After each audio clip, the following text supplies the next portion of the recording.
Pabasa ng design problem. Si Jopen. Kasi nakangiti eh. Pabasa ng design problem. Yung ano lang, first paragraph. Susunod. Sorry yan.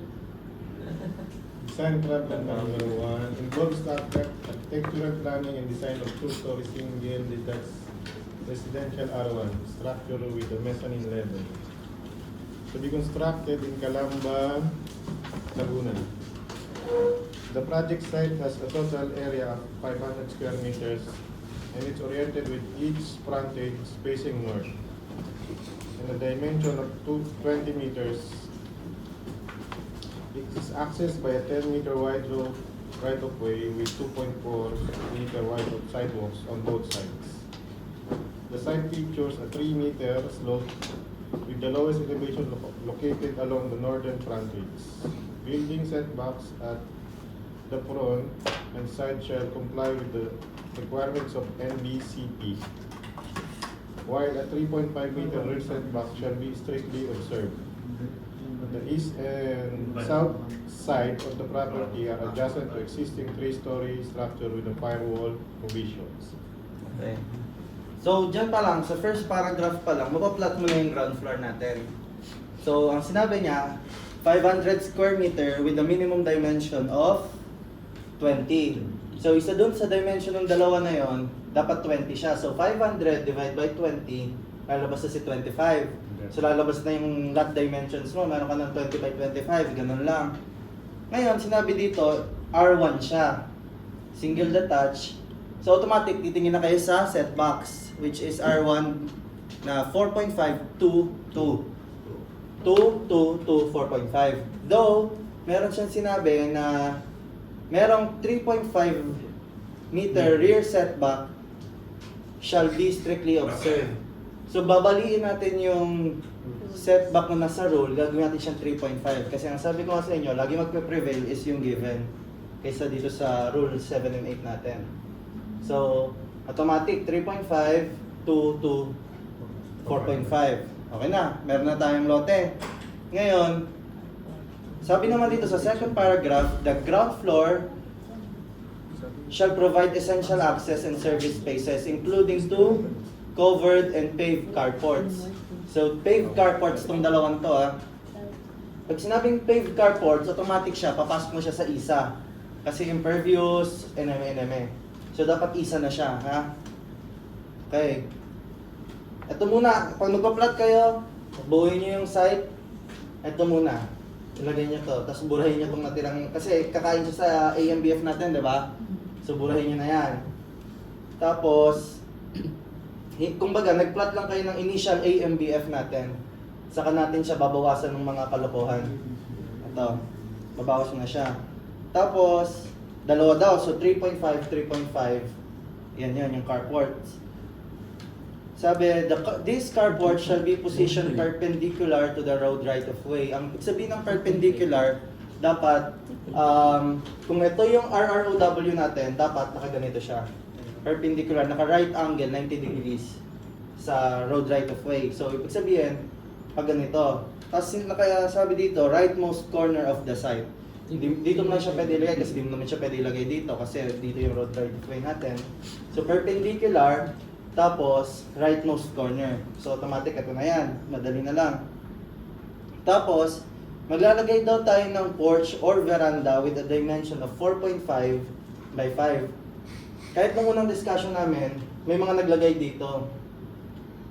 Though, kasi yung veranda, kaya yung porch natin, hindi natin siya pwede ilagpas sa setback. Setback is absolute, hindi natin siya pwedeng tayuan ng structure na part ng AMBF.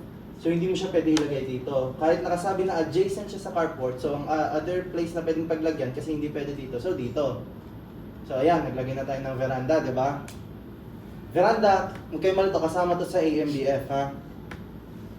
Tapos, meron daw paved dirty kitchen na 1.5 by 3 meters. Ito yan. 1.5 by 3 meters shall be located at the southeast corner of the building footprint to accommodate utility and service function. Ngayon, may tanong ako, bakit yung service kitchen ko hindi ko pinasok dito sa loob ng AMBF? Gab? Kasi dirty kitchen. Tama naman, dirty kitchen. At saka kasi sinabi na paved. So ibig sabihin, ang ibig sabihin kasi ng paved, kumbaga, kumakain ka ng area na hindi pasok sa AMBF, pinipave mo siya. Kumbaga nilalagyan mo siya ng pavement, sinisemento mo siya. So ibig sabihin, hindi siya kasama sa AMBF mo. So yan, ganyan dapat ang kakalabasan ng lote natin. As per given. Okay? Ngayon, ito, second floor. Mezzanine muna tayo. A mezzanine floor shall be incorporated above the ground floor to maximize the vertical space utilization. Ang keyword naman dito sa mezzanine natin, to maximize the vertical utilization. So, ibig sabihin ng vertical, maximize the vertical space utilization. Alam ko medyo hindi nyo pa kabisado yon. So, halimbawa, ito yung ground floor natin, di ba? Ground floor lang yan. Elevation to elevation. Ito yung mezzanine floor natin. Kasi sa rule, naka-state doon na ang minimum dimensions ng mezzanine floor at saka ng ground floor kung magme-mezzanine ka is 1.8 meters. Yung height. Headroom. Yung headroom natin, 1.8 sa baba, 1.8 din sa taas. So pag narinig niyo yung keyword na maximize vertical space utilization or maximize kung ganon, gagamitin niyo yung parang pinaka full potential ng site na papababain mo siya, ganon. I-utilize mo yung space. Ito, nakasulat siya maximize. Yung iba iisipin na yung pinakamalaki. Kaso kasi may keyword na utilization. So ibig sabihin, i-utilize mo yung space. So ito lang yung gagamitin nating height, 1.8, 1.8. So yung ground floor natin, meron lang siyang total height na 3.6 meters, ha? Tapos yung plotting natin, 2 rooms, ganyan. Madali na naman siya 8 by 6. So, ito naman, sa mezzanine floor naman natin, hindi naman siya makaka-apekto kung ito ilagay mo dito, ito ilagay mo dito. Wala naman siya magiging epekto. Kahit sa GFA ng GFA, walang magiging epekto yan, ha? Kahit anong orientation mo dyan. Ngayon, sa second floor, ito medyo mahirap na. Second floor shall be dedicated to main private living areas of the residents. A master bedroom with a total of 60 square meters. Ito yon, 6 by 10. 6 by 10 yan. Ang tanong, paano ko malalaman kung dito ko ilalagay ito? Bakit dito ko siya nilagay? Kasi ang sabi dito, total of 60 square meters and with minimum dimension of 6, so 6 by 10 nga siya. Complete with a balcony located at the south side of the building and extending across the full width of the structure with a depth of 1.5 meters. So ang sabi niya, dapat daw may balcony siya sa south side, which is ito north natin ha, ito south. So dapat may balcony siya sa south side na nag-extend ng full length ng structure. So ito, ganito, tas 1.5 yung depth niya. Ito, hindi mo naman kasi ito pwede ilagay dito, hindi mo din pwede ilagay dito kasi magkakaroon ka ng balcony sa gitna. So dito lang siya pinaka-applicable. Tapos, pagtapos nun, may sinabi siya na 2 identical bedrooms shall be designed facing north. So yung 2 bedrooms mo, automatic yun, pag sabi facing north, ibig sabihin dito ka na agad kukuha niyan. So ito na yun, dalawang identical mo. Structure depth of 1.5, room dimension with the minimum dimension of 5.5. So ano nga magiging na ito, dimension na itong room? 5.5 by 6. 5.5 by 6. Identical sila, so ideally, pagtatabi nyo sila kasi facing north yung balcony. So pag naglagay ka dito, hindi na siya pwede. So ang most probable space, pwede dito, di ba? So pero dyan ko muna siya ilalagay. Halimbawa, dito ko siya nailagay sa umpisa, okay, it doesn't matter. Kahit saan mo muna siya ilagay. Tapos, a floor area, 33 square meters, and an individual balcony measuring 12 square meters. So, kinuha ko lang muna yung 6 meters na to, tapos measuring 6 divided by 12. 12 kasi 12 square meters daw to eh. So 6 divided by 12, 6. Di 2 by 6 na siya. Yung balcony natin ha. Tapos, an additional bedroom shall be located adjacent to one of the identical rooms. Ito yon. Itong nakikita niyong box. Yan. Tapos, though Kung may open space ka dito, pwede rin dyan, doesn't matter. Pero kasi parang may nakasulat dyan, facing east. So dito siya. Dapat yung balcony niya nandito sa side na to. So ito yung tama. Pwede rin mo siya iurong dito, doesn't matter naman. Kasi kahit naman dito siya or dito, hindi makaka-apekto yan sa GFA or non-GFAs natin. Tapos, the outline of the ground floor porch shall be reflected para maging common balconies. So ito, kokopyahin mo yung exact location niya, ilalagay mo dito, yan yung common balconies natin sa second floor. Yan lang. Yan lang, pinalat na siya. Ngayon, solve natin. Yung TLA, okay, given, ilan yung TLA? 500. 500. Ngayon, yung AMBF, ilan yung AMBF? 270. 270. May naiba ba? 270. Tama sa'yo, sir? Hindi mo na i-minus to, itong carport. So parang dumagdag ka ng 2 square meters. Okay. Pero ang tama dyan is 250. 250 yung ano natin, AMBF. Kasi binawas natin itong maliit na area na to eh. Yan na naman ibabawas. Pero ito, hindi pala 250. Sorry. Kasama pala ito, 270 ata yun. GFA pa. 270 pala. Kasi kasama pala itong porch. Kasama yung porch ha. AMBF. PSO, ilan? 54%. Nakuha mo madam, PSO? Okay. Ilan ang PSO natin? 54%. 54? Okay, hindi ko na-solve, hindi ko mapapakita dito eh. Basta 54 daw. Alam niyo naman yung formula ng PSO, di ba? AMBF over TLA times 100. Kasi outside na siya ng building po. Wala siyang... Nakalagay lang kasi dito. Paid, dirty kitchen. Hindi sinabi. Hindi sinabi covered. Basta tatandaan nyo, para hindi kayo malito kung kasama siya sa AMBF, ang AMBF natin is wall. Yung outside wall ng bahay. Kung halimbawa, bakit ito, sinama ko to? Wala namang wall yung porch. Pero pwede ka maglagay kasi ng wall dito sa side na to. So, ibig sabihin, included pa din siya. So, basta ang palatandaan ng AMBF, yung wall. Yung wall ng bahay. So, ito kasi, narinig ko nagtatanong ka kung bakit hindi sinama ang dirty kitchen. Kasi wala namang wall ang dirty kitchen eh. Kumbaga, ano lang siya, pavement lang na nilagay. So, hindi siya natin isasama. Iba ang usapan pag sinama mo siya sa AMBF. Pag nilubog mo siya. Paano pag sinabing covered? Kahit sabihin mo siyang covered, kung wala namang walls, yun nga sabi ko, pag yung dirty kitchen mo, pinasok mo siya sa loob ng bahay, saka lang siya magiging AMBF. Pero kung nasa labas siya, kahit lagyan mo siya ng bubong, hindi pa rin siya AMBF kasi hindi naman siya... Within the building. Isipin mo, di ba, sa outer wall natin sa bahay, naglalagay tayo D4 na hollow blocks, di ba? D4 usually. Yung D4 na hollow blocks, yun yung susundan nyo para sa AMBF. Yun yung palatandaan nyo.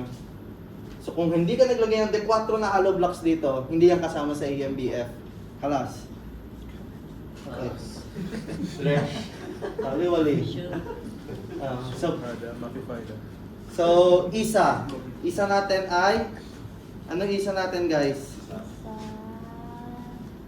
207. 167. Wala pala yes ah. Isa natin ay Bakit 167 square meters. Ngayon, bakit kinain natin yung carport? Kasi pave. Sinabi dun sa design problem na pave. Bakit kinain natin tong service kitchen? Kasi pave din siya. Ang meaning ng isa is impervious basta yun. Basta may pavement, automatic isa. Paano kung carport lang sinabi? Ano ilalagay nyo? Isa or usa siya? Usa. Usa lang. Kasi wala siyang pavement eh. Kumbaga, nagparada ka lang ng ano mo dyan. Nagparada ka lang ng sasakyan mo dyan, pero grass pa rin yan. Hindi mo siya pinakailaman. Pero wala namang gumagawa nun eh. Lagi may pavement yan. Sinabi ko lang, basta pave, automatic isa. Next. Ay, may tanong ako. Okay. Yung sa isang part, yung blue. Ah, ito. Wala kasing sinabi na paved walkway. Ito. R1, MBC. Kasi, Automatic na. automatic yan. Meron kasi tayong basic rule sa pagde-design na yung side and rear setback natin, isa yon. Kaya nga yung formula ng isa is Y2, Y3, and Y4. Diba? Y2 plus Y2 plus Y3 plus Y4. So, ibig sabihin, ang Y2, Y3, and Y4, considered na agad yan na isa unless may babawas ka dyan. Unless may sinabi sa design problem na may babawas ka dyan. Pero pag wala namang sinabi siya na paved or unpaved, basta ang side and rear, automatic isa yon.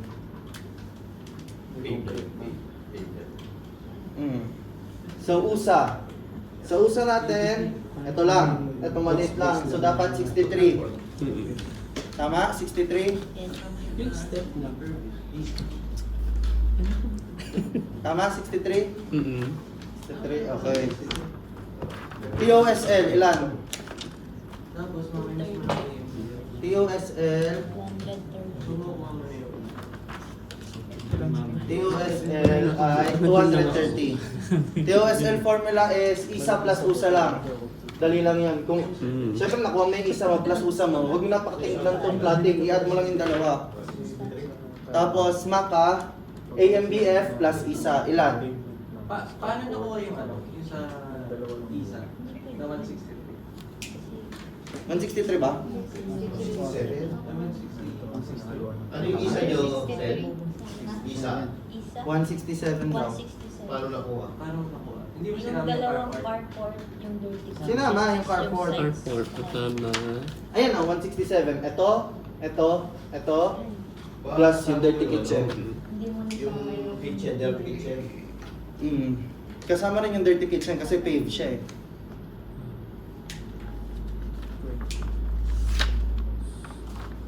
Okay na? Ilan square meter yung dirty kitchen?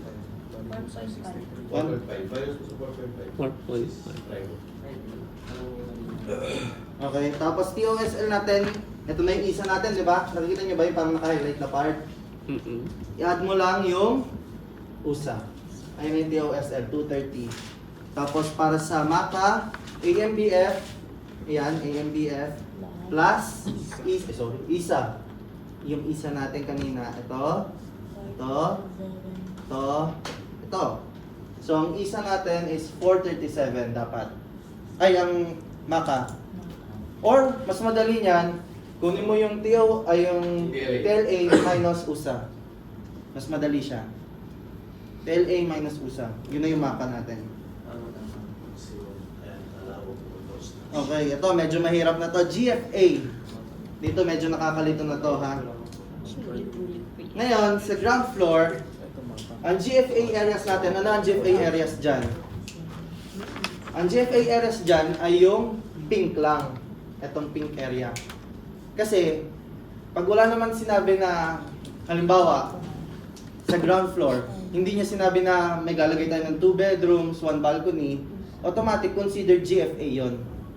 Yung buong AMBF natin considered, ano yan, halimbawa ito, hindi to sinabi na veranda, hindi to sinabi na dirty kitchen, hindi naman kasama talaga yan sa AMBF eh.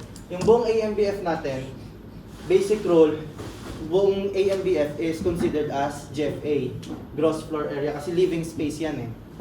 Ngayon, nagsabi siya ng veranda. Ang veranda, as per rule, or porch, laging non-GFA. Tapos, dirty kitchen, non-GFA din. So, ang GFA 1 natin, lagay nyo dyan sa notes nyo, GFA 1 is 250. Non-GFA 1 natin is 24.5. 24.5. Non-GFA area yan ha.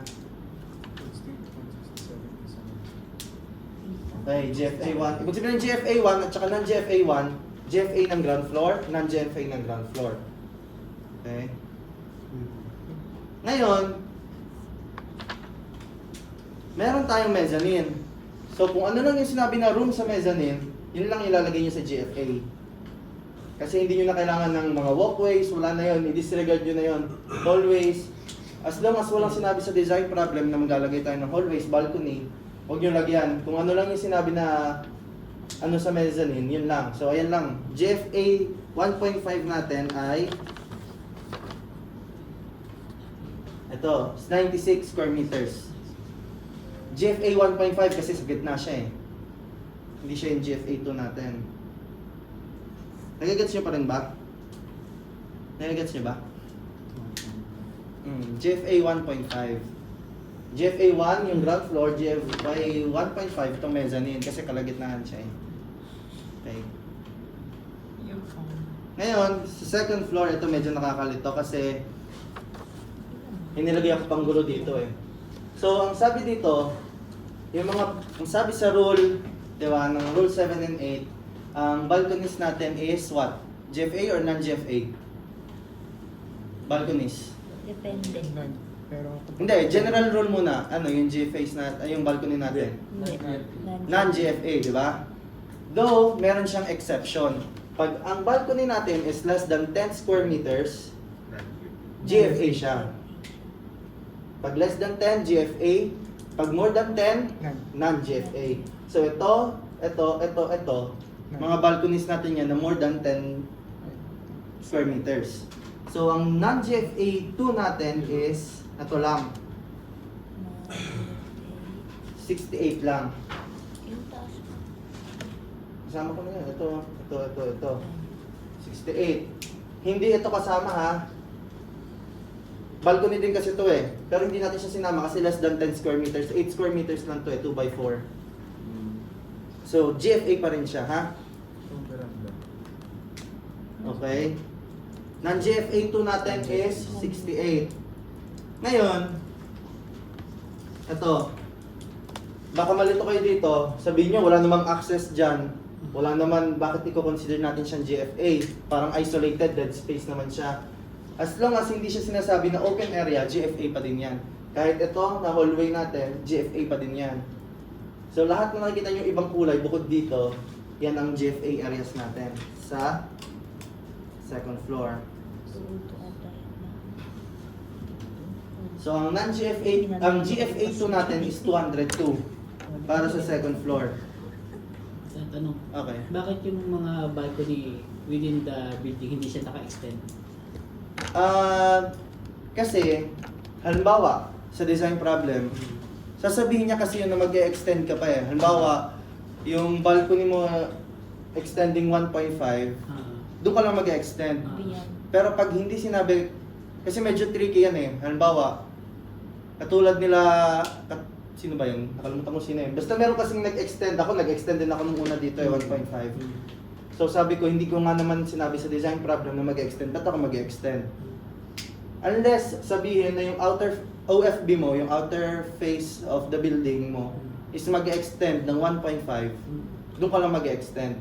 Pero pag sa design problem, wala siyang sinabi na mag-extend, magpo-protrude, or kung ano mang salita, huwag niyong i-extend.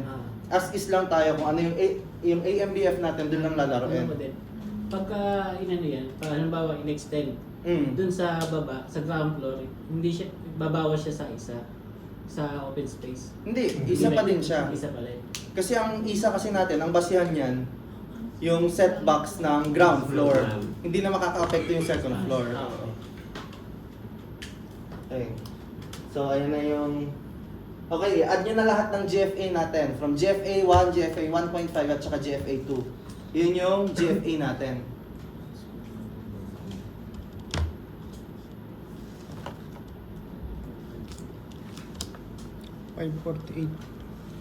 Ilan? 548. Tama ka, GFA. parehas. Wala akong nakasulat dito sa akin. Ay, meron pala ako.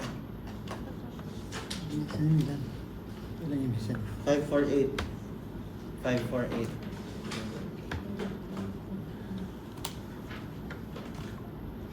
GFA 1, GFA 1.5 at saka GFA 2. Yung ipag-a-add mo. Para makuha yung GFA.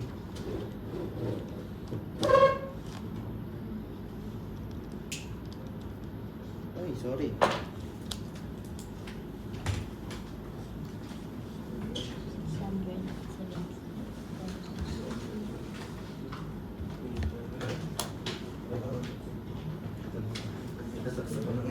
magagalit na yung laptop.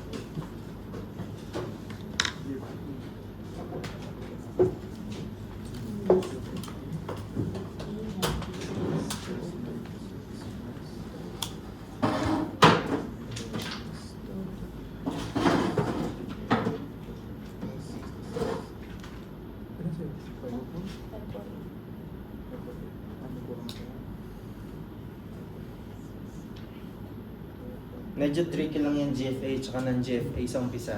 Pero pag nasanay na kayo, madali na lang siya.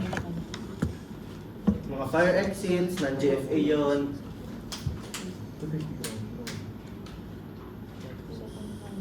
Ay, ito pala. Bakit kinonsider ko na non-GFA to? Itong carports. Sama to. Sama. Kasi covered. Sama to. Ito. Usually, kung wala tong carport, hindi siya kasama sa non-GFA. Kaso kasi covered carport siya. So, sinama ko. Kahit nga hindi covered non-GFA pa rin pala siya. Basta carports. Ito. Ito. Kasama yung carport. Sa non-GFA. Pag binasa niyo yung sa Rule 7 and 8, makikita niyo kasama yung carport sa inclusion ng non-GFA. Naling GFA, ng GFA, ng GFA, ng GFA. Ito lang kasama sa GFA. Kasi 8 square meters. Pero halimbawa lang, itong carport natin sinabi sa kanya na solid slab yung ginamit na pang cover. Kasi dito sa problem to, hindi sinabi kung ano yung pang cover. Malay mo kung tarapan lang yun. 6 by 5. Pero sabi niya covered with concrete slab. 2 by... Ito, magiging non-GFA siya ng second floor. Madadagdag siya sa non-GFA ng second floor. Ha? Kung concrete slab. Tapos mo doon sa GFA. Pero Tama. kung roof, parang ano lang din siya, parang may covered na roof. Kung shade lang, hindi siya makukonsider na Sa non-GFA. second floor. Oh, sa second, dito lang siya, sa ground floor. Pero pag concrete slab na siya, pati dito meron na siya. Kung concrete slab. Balcony rin siya. Oh, kahit hindi siya sabihin na balcony, kahit slab lang, kahit hindi sabihin na, eto, balcony to kasi concrete slab, Ah. considered non-GFA pa din siya. Non-living space.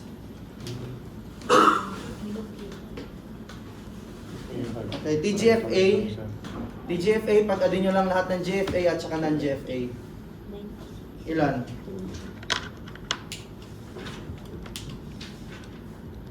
670.5 ata. Ang nalilito ka na. Yes. Nakakalito talaga yan sa umpisa. Nagtanong ka lang kung yung 4x40. Yan yung additional bedroom. Sa next group study, di-discuss ulit natin ito ng medyo mas mabagal na phase kasi nga nagmamadali lang eh.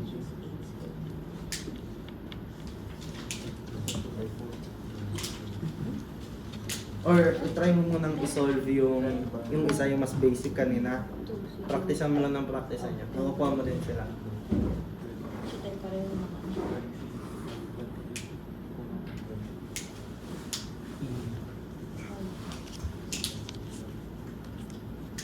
Tama lang yung flat mo eh.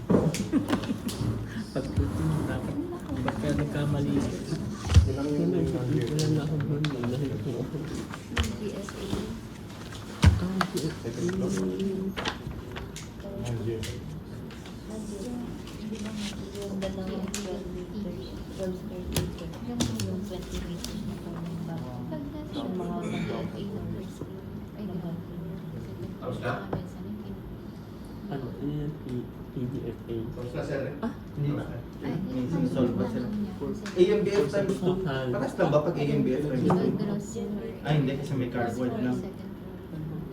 So yung mo lang yung cardboard dalawa.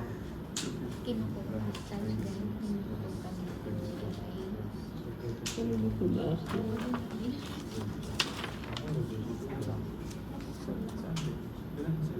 Second floor, yung GFA.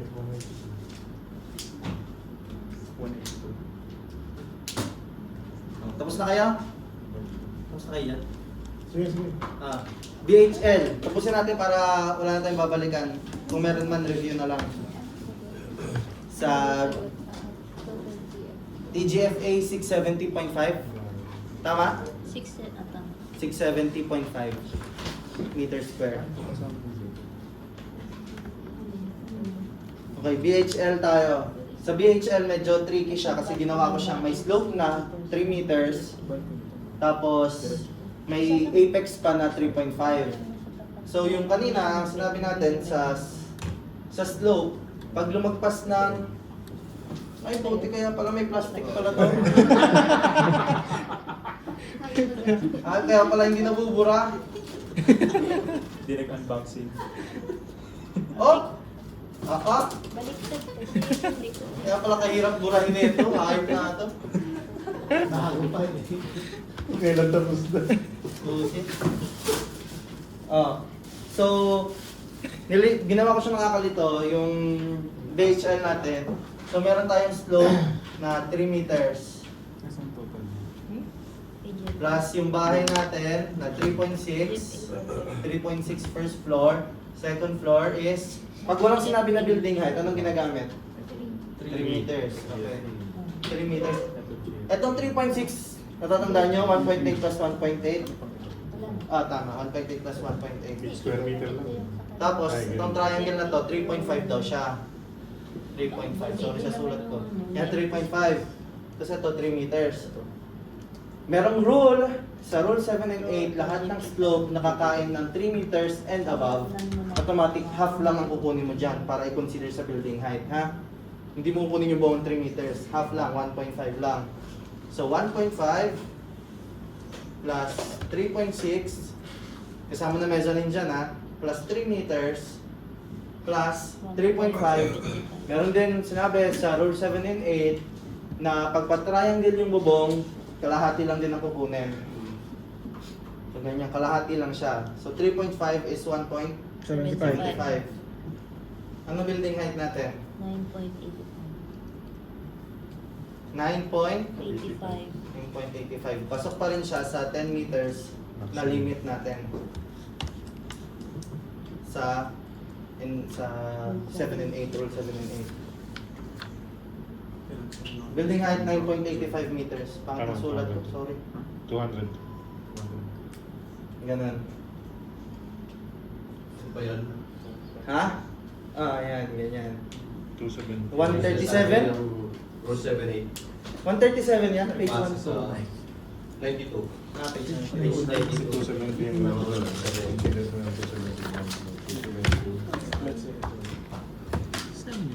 Page 92 ba? 92. Kalahati. 270. Diba? Rule 7, 8. 2. Rule 7, Rule 7. Google 7. 90. Page Una 92. yung di pa ito binibili ko. Kasi pag rule 8, plus 100 page. Tatanggalin mo yun. Tatanggalin mo. Okay, last question.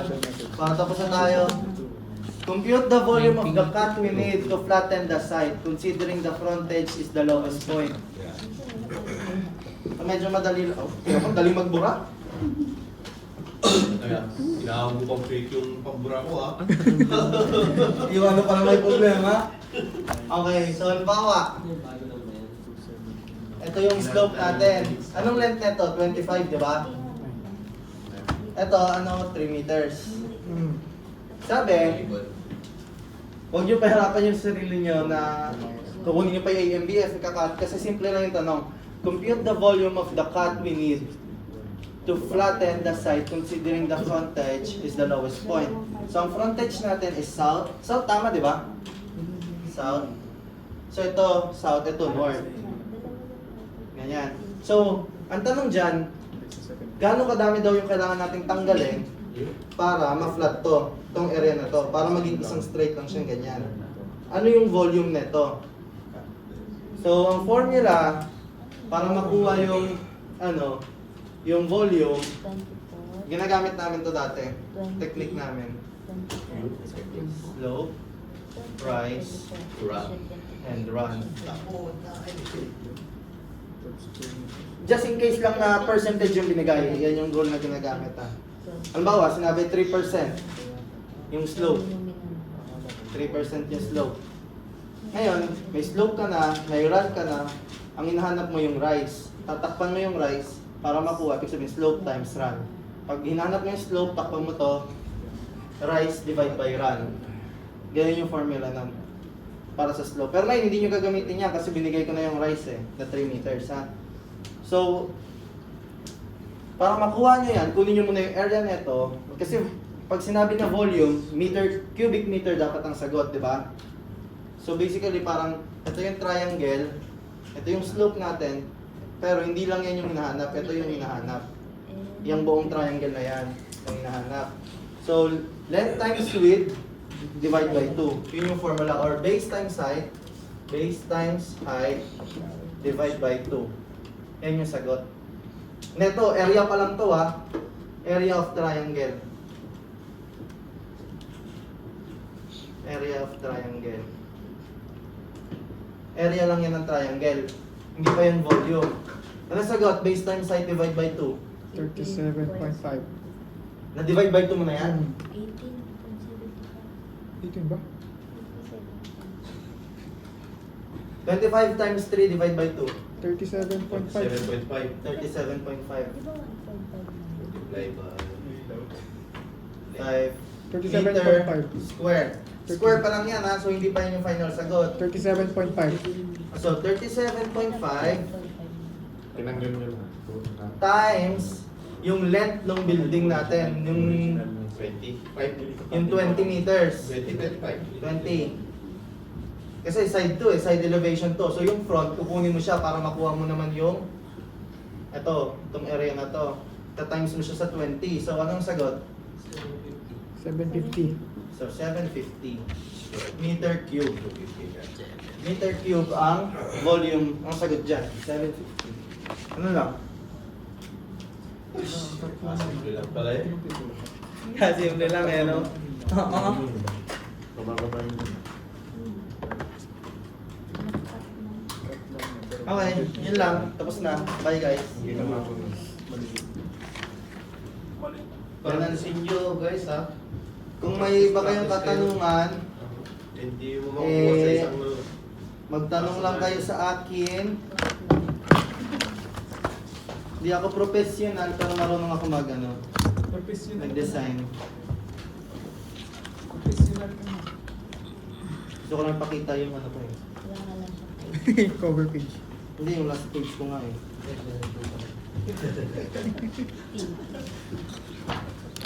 Habang nagpe-prayer tayo.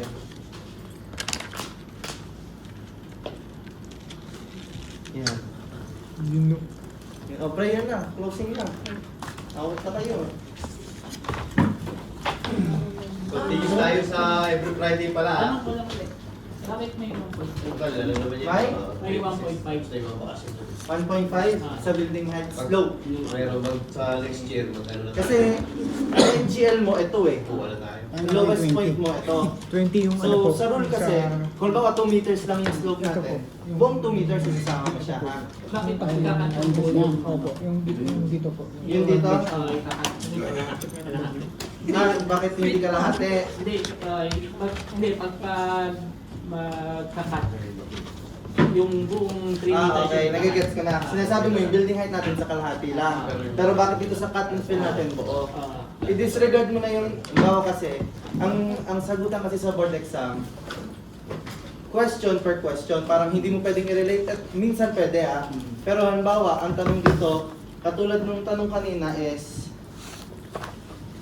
ang tanong kasi kanina is malinaw yung tanong eh na, compute the, bakit ganun?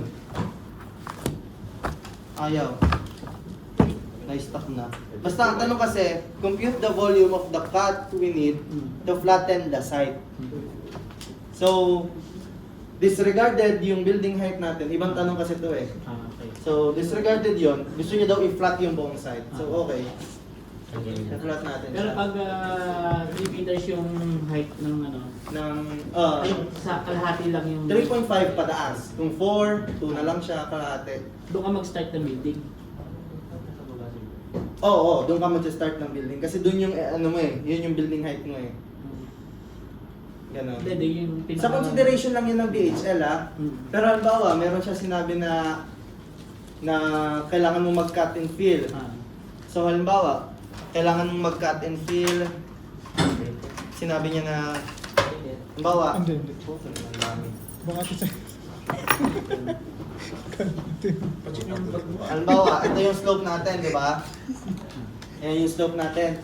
Sinabi niya na kailangan mo i-cut galing sa ikat yung AMBF para ma-flat. Ito yung sinasabi nyo na ma-flat. So halimbawa, itong angle na to is 3 meters to. Diba? Yung height natin. Tapos, ang setback mo is 4.5. Sabi natin dito yung 4.5. 4.5 meters. Ngayon, meron kang 4.5, tapos, kailangan mong hanapin yung eto. With 3.5. So, ang gawin mo muna dyan, para ma-solve to, kunin mo muna yung slope ng buo. Ilang percent yung slope ng buo. So, ang formula na tinuro ko sa inyo kanina, slope, rise, and run. So, hinahanap ko yung slope. Takpan ko yung slope, rise, divide by run. Anong sagot? Ang rise natin is 3, divide by yung run natin na 25, 75 times, ay bakit kasi times? Divide pala 3 divide by 25 times 100. So 12. So itong entire slope na to, 12% slope yan. So itong 12% na slope natin, magka-apply rin yan dito. 12.5 din kasi to eh. So ngayon, makukuha na natin yung rise natin. So ang hinahanap natin, rise naman this time. Takpan mo tong rise, slope times run. 12.5% times yung run natin na 4.5. 4.5 times 100. Ay, hindi pala times 100. So, 0.56. 0.56.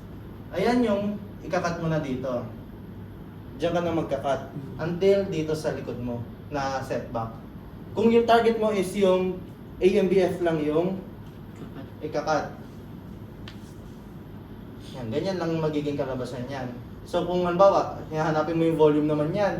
So, ang AMBF nyo yung 16 ba to? Side na to? Side. 17? 17? 17. So 17 yan. Ganun lang din yung process. Slope, hanapin nyo yung rise. Tapos pag nakuha nyo na yung rise, o sige, solve din natin. Saglit lang naman eh. 17 meters to. Tapos times, eto indicator lang to kung saan ka magsisimula ng putol ha. Tsaka anong height ng putol. So 5.67, nahanap mo yung run, ay yung 17. 17, hinahanap mo yung rise. So takpan mo na yung rise, slope times run. Yung 12% mo na yan, 12.5 ba yan? Yung 12.5 mo na yan, applicable yan sa buo ha, itong buong hypotenuse na to. So, 17, ano ba? 17 Times. times 12.5%. Times. So 2 meters point 125. Yan. Meron ka ng 17 times, eto na. Para makuha mo na yung area niyan, 17 times 2.125 yung run mo ha. Divided by Times 17. Times 20. Divide by 2. Kasi triangle eh. Diba ang formula ng triangle is length times width divide by 2 or base times height divide by 2. So din-divide by 2 ko, 18 yung lumabas. Area nito is 18.06. Ngayon, times 20 mo siya para mabuo mo yung original cut times 20. 361 meter cubic yung fill natin. Kung ganito. Yun yung cut. Yun yung cut pala, volume ng cut na gagawin. Ma'am, huwag mo na picture, hindi mo maintindihan din yan. Nahirapan ako ni Sir ah.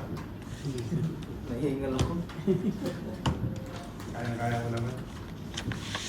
Hindi namin itatabi ito, di ko kaya. Architect nga ni. Architect nga. Rani! Architect Rani! Oh, mag-prayer na kayo.